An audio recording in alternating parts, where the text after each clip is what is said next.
ચલો આજે આપણે સેનિટરી આ છે સેનિટરી નેપકિન આ શું છે સેનિટરી નેપકિન તો આનો યુઝ કેવી રીતના કરવાનો એ આપણે જોઈએ બરાબર સૌથી પહેલા તમે આ પેકેટમાંથી બહાર કાઢો એટલે એનું જે કવરમાં કાચનું બધું આપણે શું કરી દેવાનું પછી એની પાછળનું આ જે આવે છે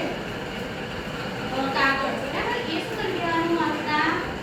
ખોલી દેવાનું બરાબર આ ખોલી દેશો તમે એટલે આ ભાગ કેવો આવશે એકદમ સ્ટીકી ચોટી જાય બરાબર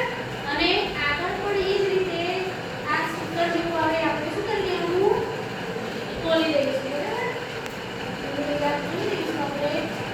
પછી એની આ બે ભાગ એને વિંગ્સ કહેવાય શું કહેવાય વિંગ્સ વિંગ્સ એટલે આપણે એને સાદી ભાષામાં પાંખો કહીએ બરાબર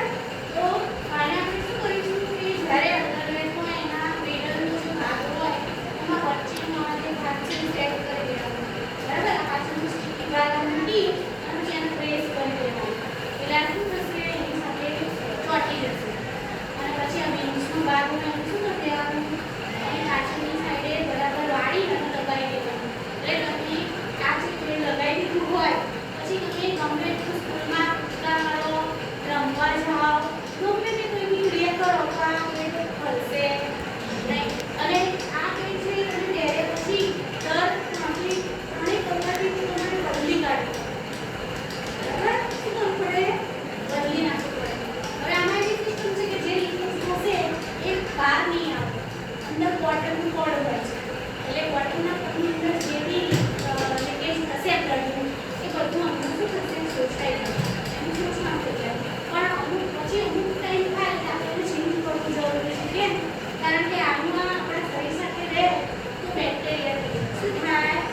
એના પરિણામે ચામડીના રોગ થાય એટલે દર 3 કલાકે આપણે શું કરી દેવાનું તમારે ચેન્જ કરી દેવાનું ચેન્જ કરો એટલે આ જે તમારું જે વેસ્ટેજ હોય એને શું કરવાનું